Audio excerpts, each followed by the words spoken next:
Hujambo na karibu World Sports 14, tuangazie taarifa zinazogonga vichwa vya habari za michezo katika maeneo mbalimbali ya dunia kwa sasa. Kylian Mbappe ameendelea kuandika historia katika kombe la dunia toleo la 2026 baada ya kuiongoza Ufaransa kutinga hatua ya 16 bora, huku akiweka rekodi kadhaa zinazozidi kuthibitisha hadhi ya ubora wake kama mmoja wa washambuliaji bora kuwahi kushiriki mashindano hayo. Mchezo dhidi ya Sweden ulikuwa 18 kwa Kylian Mbappe akiwa amevaa jezi ya Ufaransa kwenye kombe la dunia, idadi inayomfanya kuwa mchezaji wa tatu aliyechezea nchi hiyo mechi nyingi zaidi katika historia ya mashindano hayo, akitanguliwa na Hugo Lloris mwenye mechi 20 na Antonio Griezmann mwenye mechi 19. Lakini pia Mbappe amefikisha idadi ya mabao 18 katika kombe la dunia, hatua inayomwezesha kumpiku nguli wa Ujerumani Miroslav Klose na kushika nafasi ya pili kwenye orodha ya wafungaji bora wa muda wote wa mashindano hayo. Sasa anabakiwa na bao moja pekee kumfikia Lionel Messi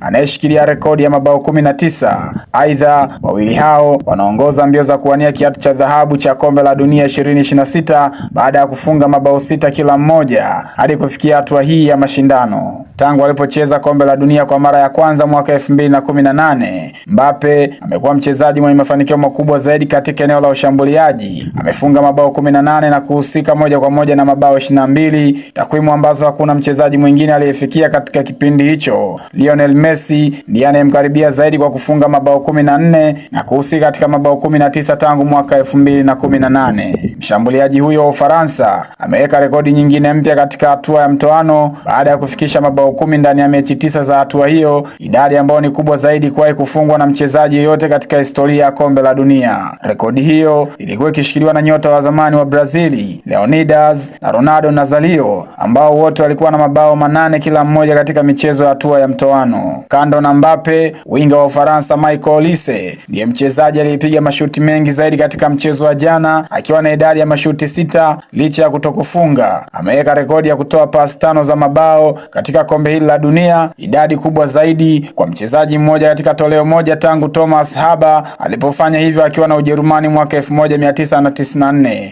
Kwa upande mwingine, Ufaransa imeendelea kuthibitisha ubora wake kama mmoja wa wagombea wakuu wa ubingwa katika michuano hii. Timu hiyo iliyompokea tena kwenye benchi la ufundi kocha Didier Deschamps baada ya kurejea kufuatia msiba wa kifo cha mama yake na kuendelea na makali yake kwa kuwa timu ya kwanza katika historia ya kombe la dunia kufunga mabao 3 katika mechi 5 mfululizo. Rekodi hiyo inaifanya Ufaransa kuendelea kutuma ujumbe mzito kwa wapinzani wake kuelekea hatua zinazofuata za mashindano haya makubwa ya mpira wa miguu duniani. Ni hayo tu kwa sasa. Kwa habari zaidi za michezo, tafadhali endelea kufuatilia World Sports 14. Kwa heri.